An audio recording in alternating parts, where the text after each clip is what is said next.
We are the ones we've been waiting for. We are the ancestors for those who will follow. We are the hope of dreams made manifest for those who came before. We are legacies in the making, inheritances emerging, imaginings unfurling. We are the messengers of a world yet becoming the priesthood of a spiritual awakening still dawning. Today we're paying tribute to some of the musical greats that we have recently lost. David Lynch, Brian Wilson, Ozzy Osbourne, Marianne Faithfull, Sly Stone. When our director of music, Brent, told me he wanted to do this tribute, it got me thinking about, as I would argue that each of these musical artists did during their lives, what enduring messages to the future, what spiritual legacies I and we might want to create with our own lives. What examples of how to do so have these wonderful musicians left us?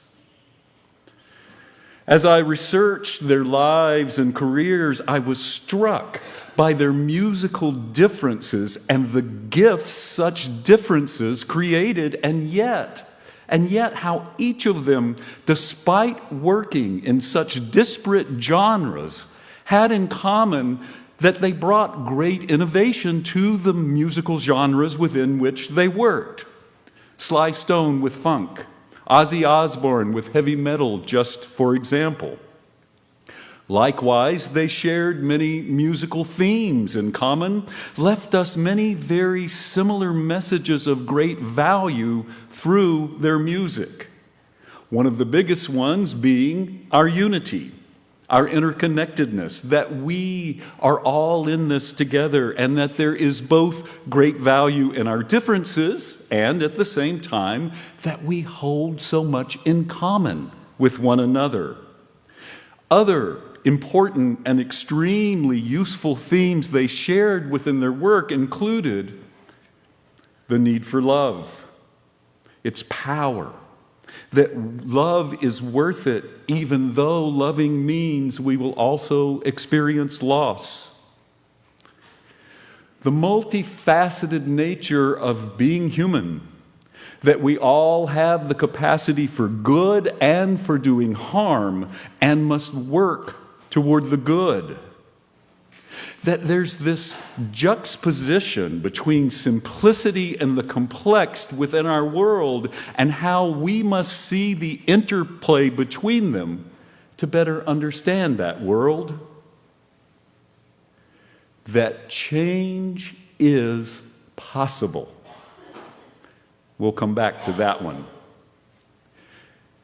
Yet again, though, I also found great value in the fact that they each explored different themes and have left their own unique messages for us also. Marianne Faithfull's and Sly Stone's social critiques, Osbourne's reflections on dealing with existential dread and mortality, and despite, or perhaps because of, the personal struggles that each of them dealt with at times during their lives, from drug, alcohol, and other addictions, to other mental health issues, to marital and relationship difficulties, to physical health problems, to encountering discrimination, each of them still expressed a desire for their music to make a difference. Each of them overcame their individual life challenges and, in fact, wove their struggles into their musical and life legacy. Given that we all also experience struggles in our lives, I wonder if we might learn from their examples. In an interview near the end of his life, Sly Stone expressed a desire for his music to be a force for unity and celebrating diversity. He said, "I know music can make a difference. Marianne Faithfull believed that music has the power to transform us, to connect people, to heal, to allow the expression of our deepest human emotions. Brian Wilson stated of his music, "I consider myself to be a crusader of love. I try to spread love around the world as best I can." And he also said, "I believe that music is the voice of God." Ozzy Osbourne expressed hopes for his music to center the voices of those who felt unheard or marginalized. David Lynch stated that his art expressed his desire for people to know that, quote, "This world is supposed to be beautiful. We're supposed to love each other as a family." Good gracious, they all sound like Unitarian Universalists. And I think that desire to believe that we might leave the world a better place, that our lives might have some legacy beyond our physical time here on earth may be universal, or at the very least, extremely common. Poet Tyler Fedorowski writes, "I have tried to leave my mark, pressed my name into the trees only for the bark to scar and swallow my touch, spoken into open air only for the words to fade and sink into the wind, let ink bleed into paper only for the page to thin and crumble to dust. The world is good at forgetting. The rivers scatter my reflection. The mountains shed my step in landslides. Even stars do not pause to mark my loss. And yet, somewhere the laughter I gave finds its way back in memory. Somewhere the kindness I gave lives in the hands of others. And somewhere the love I gave spreads unseen beneath the surface like a stone slipping through water, its ripples never truly gone." Not all of us can be musicians and songwriters, poets, playwrights, great artists, powerful politicians, wealthy enough to leave a legacy gift that results in a building with our name on it. So Fedorowski's words ring so true to me. Our lives can be the legacy we leave, the inheritance we bestow, the laughter, fun, and joy we bring to and share with others radiates outward through space and time in ways we will likely never comprehend. The kindness we show to some stranger whom we have never met may, in some small way we cannot know, change them. And they, in turn, interact with others and change them for the better in some small way. And so the manner in which we choose to live our life might very well leave an inheritance of a world slowly evolving for the better, the more creative, the more kind and loving.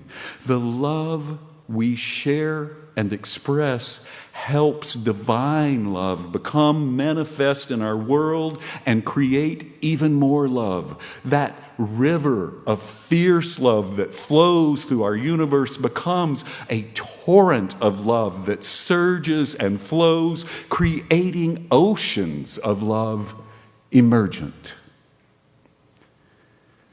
We will to the future whatever wealth we may have, both material wealth, whether small or expansive, but more vitally, the spiritual wealth we create through the ways in which we live our lives and touch the lives of others. In his final days in hospice care, my spouse Wayne thought and talked a lot about the legacy his life would leave.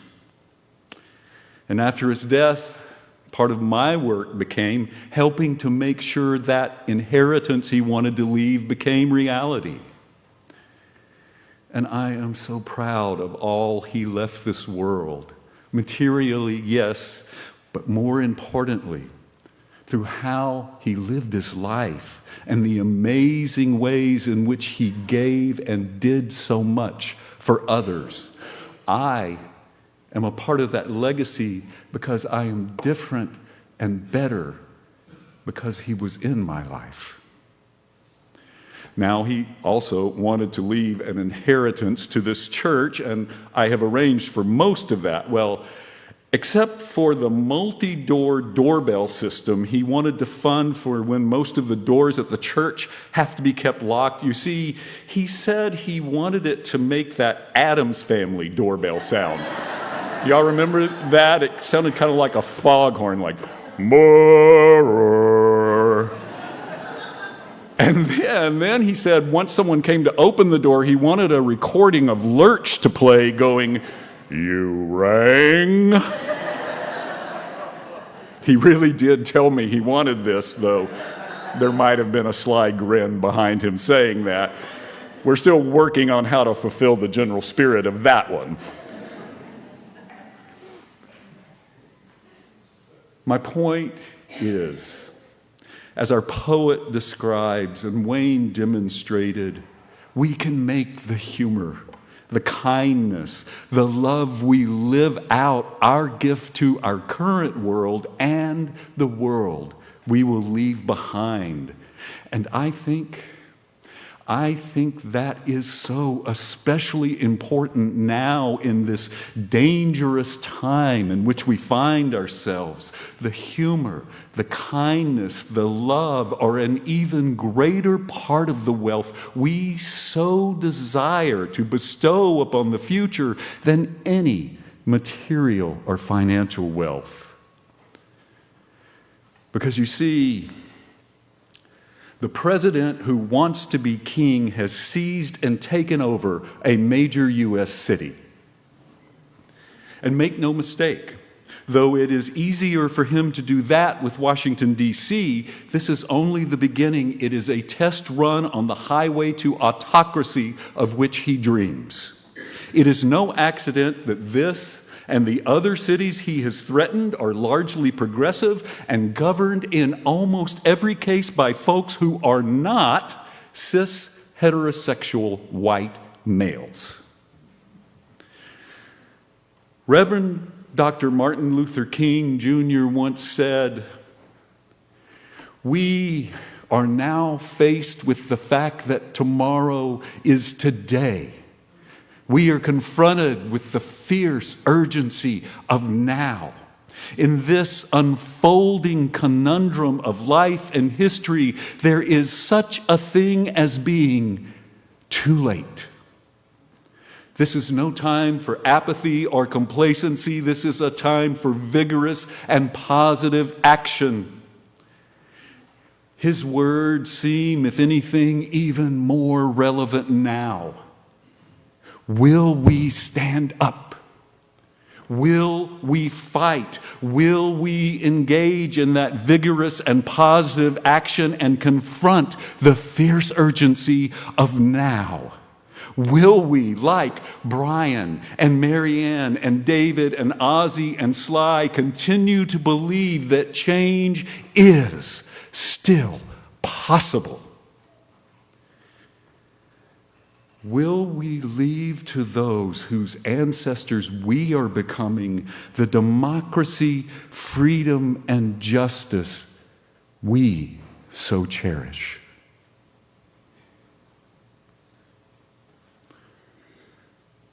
Though we may not all be poets or songwriters, we can think of our spiritual legacy as a song that has been handed down to us from those who came before. And we we get to write and sing the next verse, keeping the good from what we have inherited and creating the change that is needed to set the movement of the music for those who will follow us to pick up and continue it in their own verse and their own direction. Like the musicians to whom we pay tribute today, we can treat that music as the voice of God.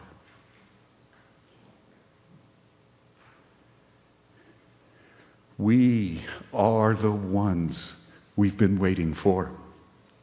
We are the ancestors of those who will follow. We are the hopes of dreams made manifest for those who came before. We are legacies in the making, inheritances emerging, imaginings unfurling. We are the messengers of a world yet becoming, the priesthood of a spiritual awakening still dawning.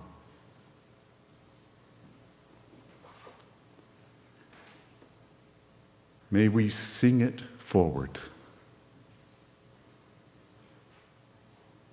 May the voice of God play on. Amen.